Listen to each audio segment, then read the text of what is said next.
Trabalhar, trabalhar, trabalhar. Quase todas as culturas fazem a apologia do trabalho. Até na porta das penitenciárias e campos de concentração, encontramos dísticos exaltando essa atividade. No entanto, pouco se discute sobre os limites do trabalho, não apenas na vida do indivíduo, mas também quanto à sua utilidade social. Há limites para a intensidade do trabalho? Até que ponto ele pode se tornar algo insustentável nos aspectos econômicos e ambientais? Esse e outros aspectos do sempre louvado trabalho vamos discutir hoje com Ladislau Dubor, professor da PUC, economista, e Eduardo Janete Fonseca, filósofo, economista e professor do INSPER. Vamos iniciar o nosso programa com uma pergunta sobre Lord Keynes, um grande economista do século passado. Ele dizia que, no futuro, era preciso trabalhar apenas 15 horas para termos todos os objetos e suprir todas as necessidades materiais que nós queríamos. Esse futuro não apareceu assim. Por quê? Eduardo. Isso está no ensaio do Keynes, as possibilidades econômicas para os nossos netos. O Keynes acertou quando ele previu o aumento da produtividade no século XX. Mas ele errou em relação à mudança de valores. Ele achava que o problema econômico ia ficar em segundo plano e as pessoas iam poder viver outros valores e não sacrificar toda a sua existência em prol da renda, em prol do avanço, da acumulação de capital. Ele achava que o problema econômico já poderia ser colocado de maneira muito secundária e a economia deixaria de tiranizar as atenções das pessoas. As pessoas não sacrificariam tudo para poder consumir cada vez mais, entrar nessa corrida armamentista do consumo. Então, ele acertou na previsão sobre a produtividade.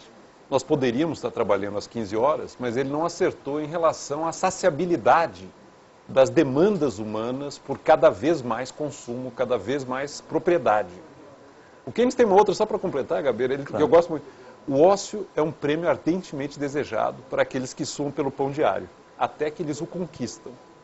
Porque é muito difícil para uma pessoa viver bem sem a disciplina dada por um dia a dia de trabalho. O que você acha disso, Ladislau?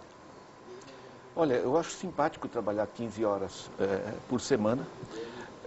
Para já é perfeitamente realista, né?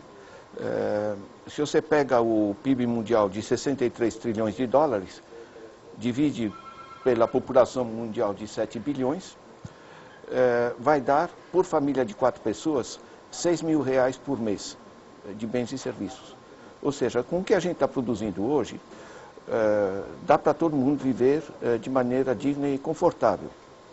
Isso que, na nossa sociedade atual, nós temos cerca de 4 bilhões de pessoas que não foram incluídos nesses processos tecnológicos e que poderiam, com muito pouco tempo de trabalho e liberado o acesso a essas tecnologias, complementar, digamos, na realidade se trata de democratizar o esforço e o produto, né?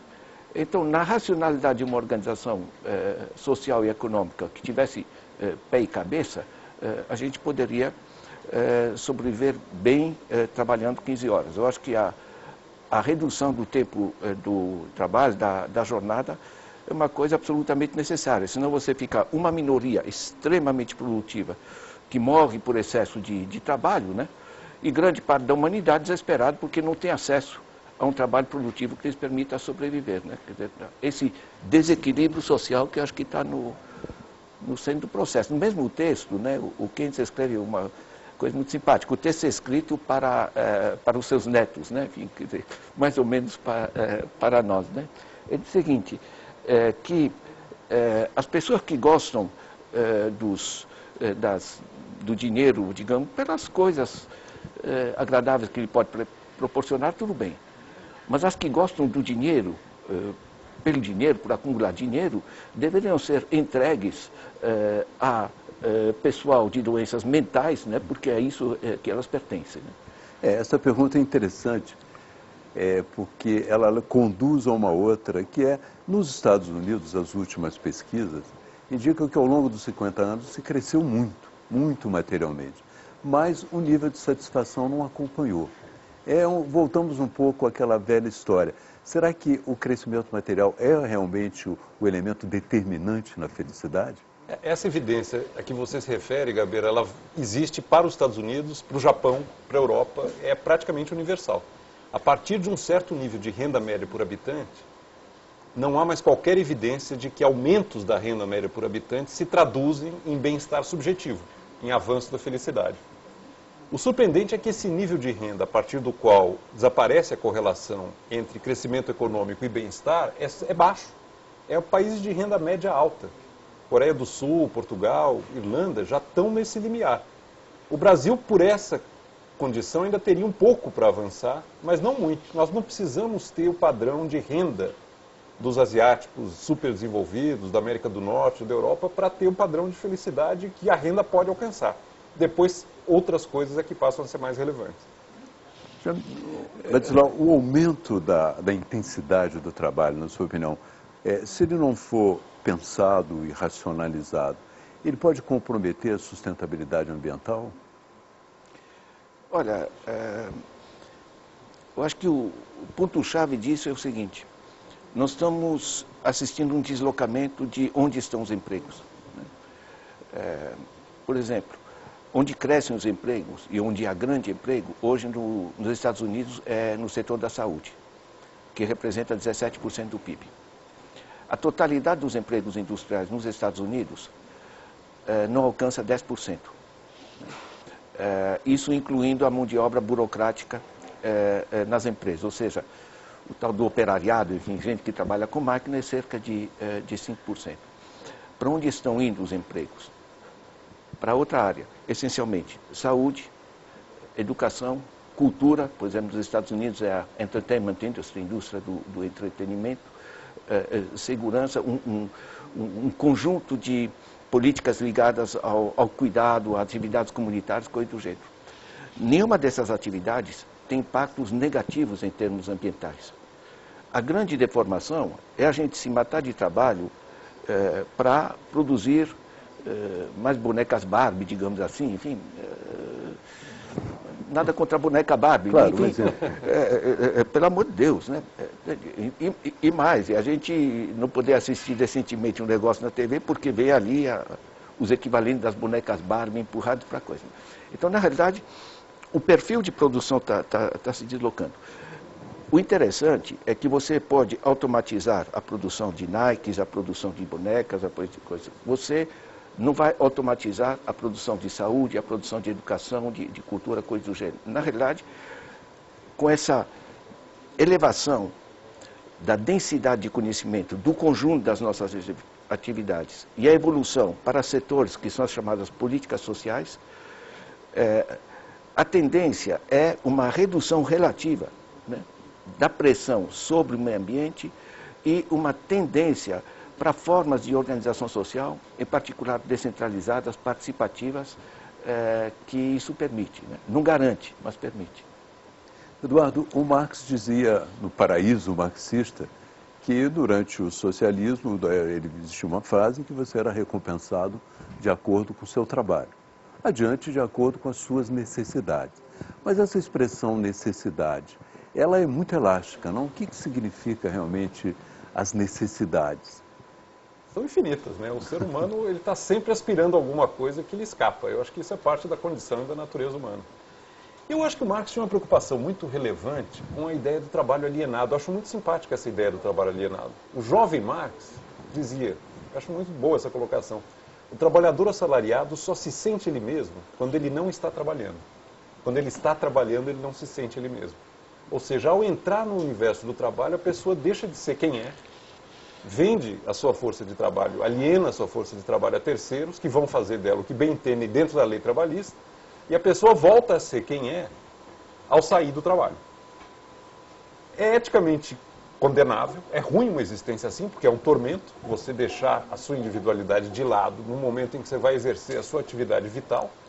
E o que as empresas estão descobrindo hoje é que também é ruim economicamente, porque a pessoa que não vai inteira para o seu trabalho não é criativa, não é inovadora, não vai melhorar a produtividade. Então, o que parecia apenas eticamente duvidoso, agora também é percebido como... Tem um sentido econômico. Um sentido econômico.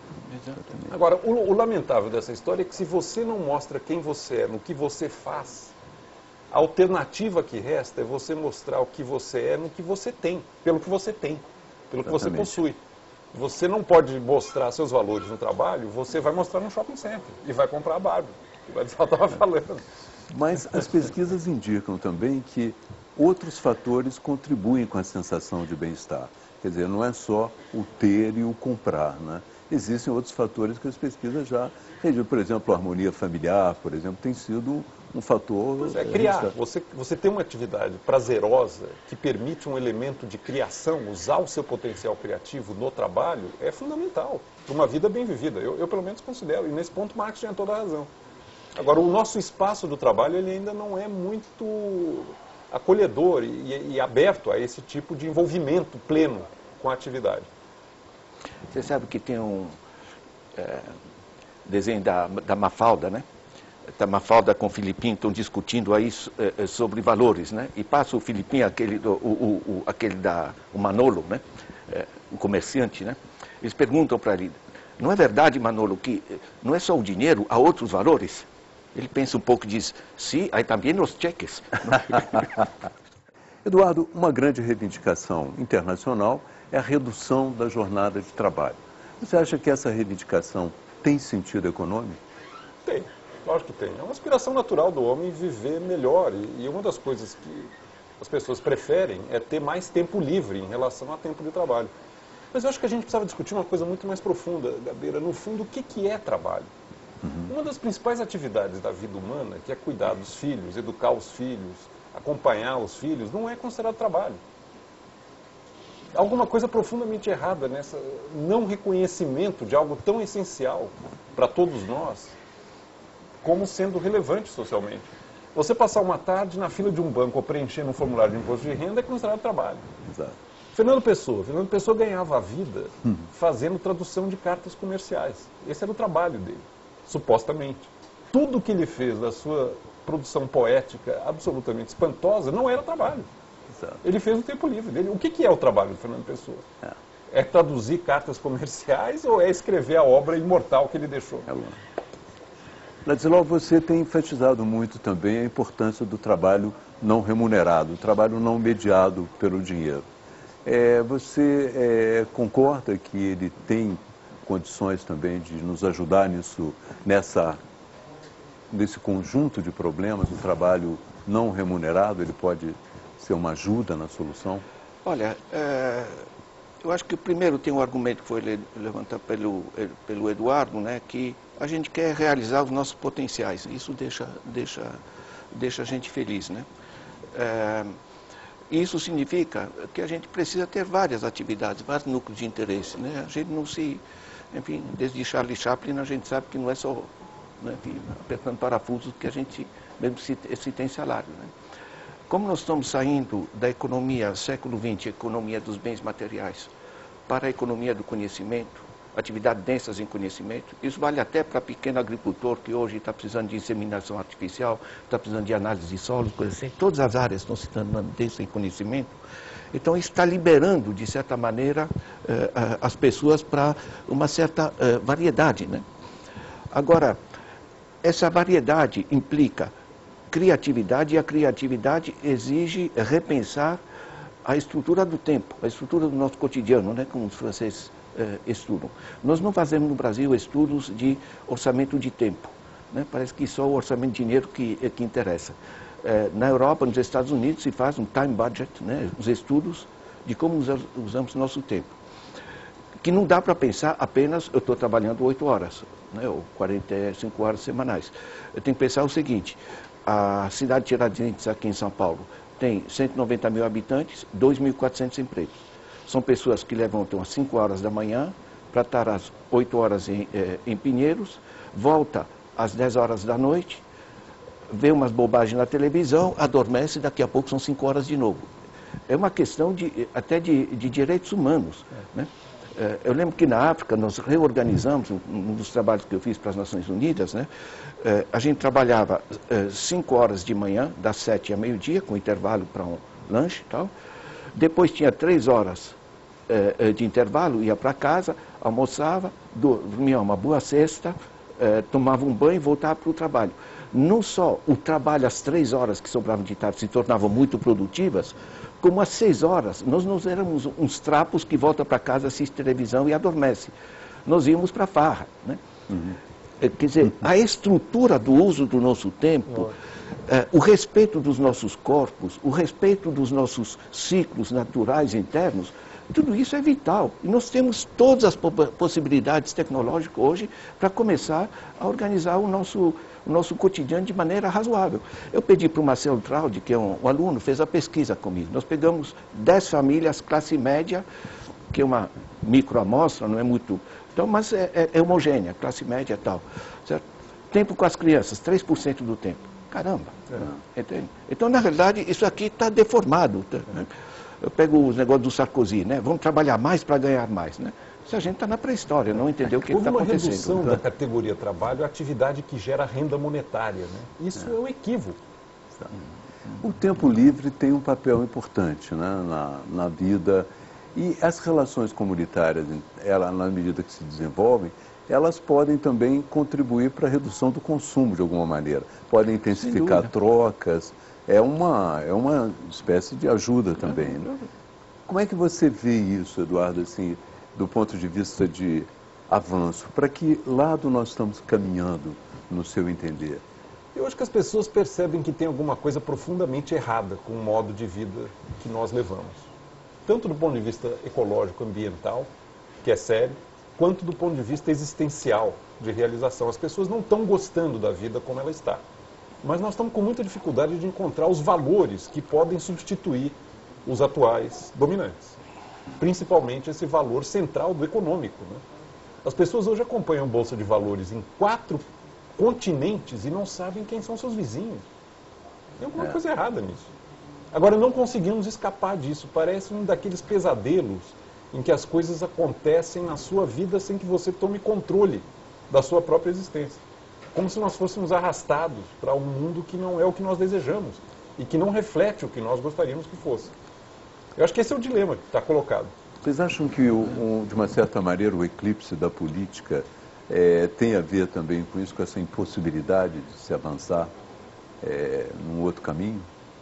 Eu acho que há claramente um resgate de sociabilidade que é vital. Né? O convívio é muito legal. Não precisa se encher de cerveja, mas, enfim, mas você tem que ter o espaço de bairro, coisa do jeito. Né? Mesmo em São Paulo, né, a gente já está com uma experiência, né, na região de Perus, de resgatar a dimensão, o espaço de rua. Né? O SESC também caminha nessa direção, experiência. Tem muitas experiências. Quer dizer, há um saco cheio generalizado com essa forma, digamos, da gente correr, de se matar de trabalho para comprar mais coisas. Quer dizer, qual é o... Não ter tempo para nada, né? Exatamente. Qual é o sentido das coisas, né? Eu quero ver, eu quero ser feliz, né? Como diz a música.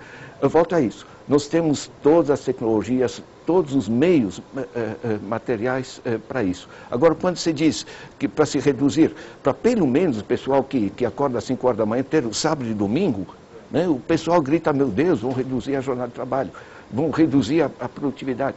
Agora, você veja, mesmo aquelas coisas propostas, né, de trabalhar menos para trabalharem todos, fazem todo sentido. A prazo, com essas tecnologias, nós vamos ter que redistribuir o direito de participar nos processos produtivos de maneira muito mais ampla e ter muito mais tempo para essas outras atividades, que eu resumo com o termo de convivialidade, que não matam o meio ambiente, geram felicidade, em geral são baratas, porque é o bate-papo, é jogar a conversa fora, né? Enfim, é o bom senso.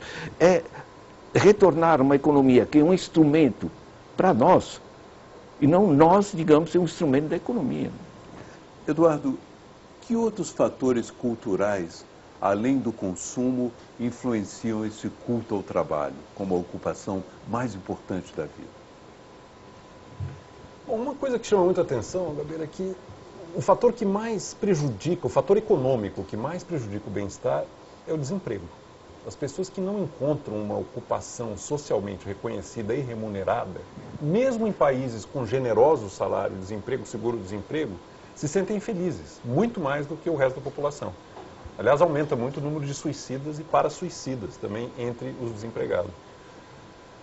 O mundo em que eu gostaria de viver é um mundo em que, a partir de um certo nível de renda, o uso do tempo tem muito mais importância do que acréscimos de renda. Mas não é assim que as pessoas vivem. Parece que é insaciável, né?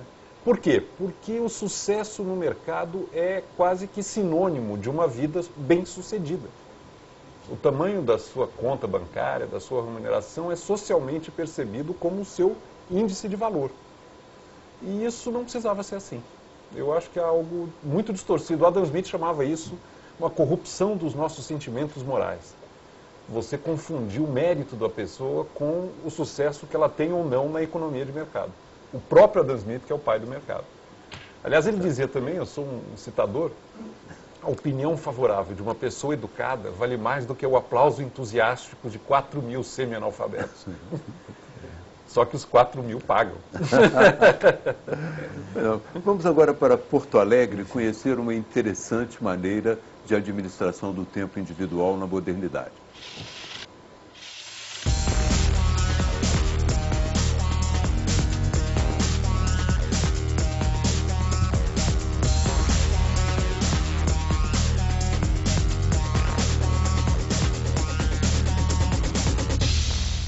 Correria para dar tempo de fazer tudo em uma agenda cada vez mais lotada. Todos querem estar o tempo todo conectados.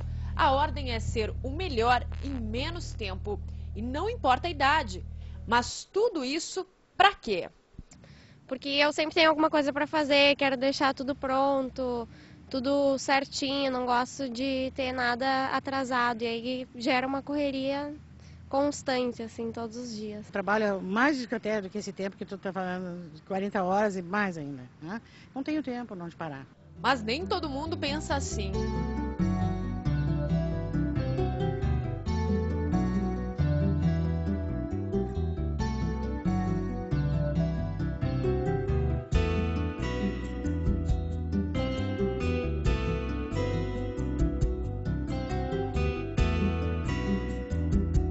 Há 6 anos, Marcelo fundou o Clube do Nadismo. Ele vivia na Ponte Aérea Porto Alegre, São Paulo, mas cansou dessa rotina. Teve uma crise de estresse, foi parar no hospital pensando que estava com problemas no coração. Hoje, o clube tem mais de 7.000 sócios brasileiros e de outros 7 países.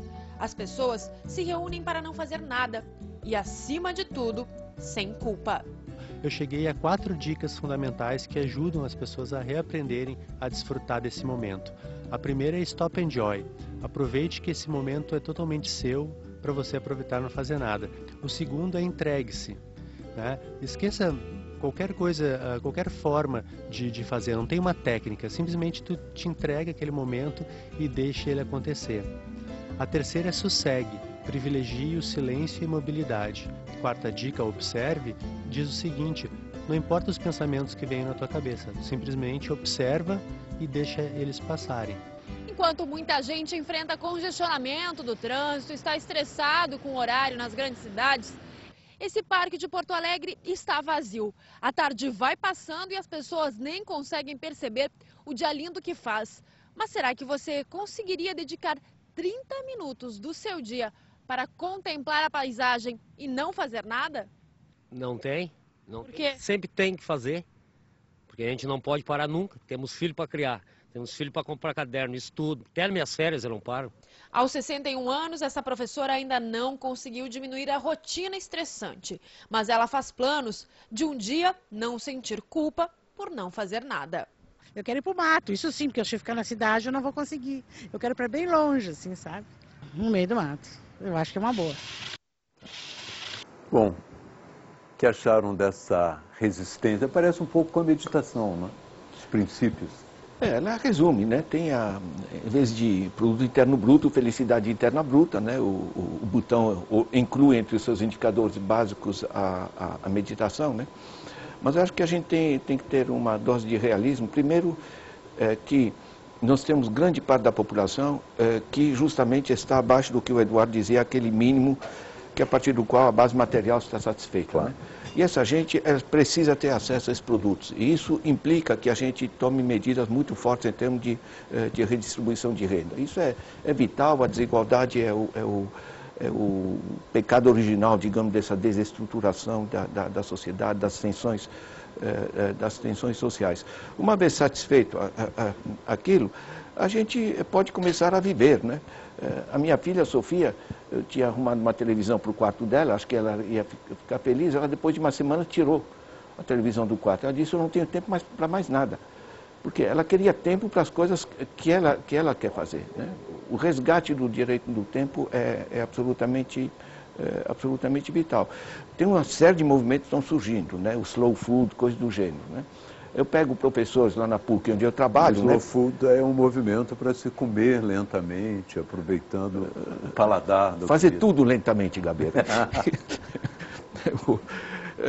Eu pego professores que estão na PUC correndo esbaforidos, né? Eu paro eles, para onde é que estamos correndo, né? O pessoal dá risada, não tem onde correr. Vamos começar a organizar esse negócio de maneira mais tranquila, né? A gente quer viver bem. Tem um deslocamento ético, eu acho, nesse processo seguinte, quer dizer, as pessoas encontram o sucesso em ter mais. Bom, a gente sabe que é um impasse, você não vai ficar melhor, mas continuam correndo. Agora, isso, fazendo a ponte dessa discussão com a sustentabilidade, é importante no sentido seguinte, você tem bilionários por aí e o sucesso, leia Forbes e essas grandes revistas, é de quem arrancou um pedaço maior. Eu arranquei um pedaço maior. Isso é mortal para a coisa. Essa visão, né, de gente que maneja grandes corporações, grandes fortunas, que entra em corrupção, né, agarrar mais, isso é patológico para a sociedade. Na realidade, o excesso de riqueza e o excesso de pobreza são duas patologias sociais e a gente tem que equilibrar esse processo. Na apresentação, Eduardo, eu falei que quase todas as culturas exaltam o trabalho. A cultura brasileira talvez não exalte tanto. O Brasil tem uma fama de ser alegre, de ser festeiro.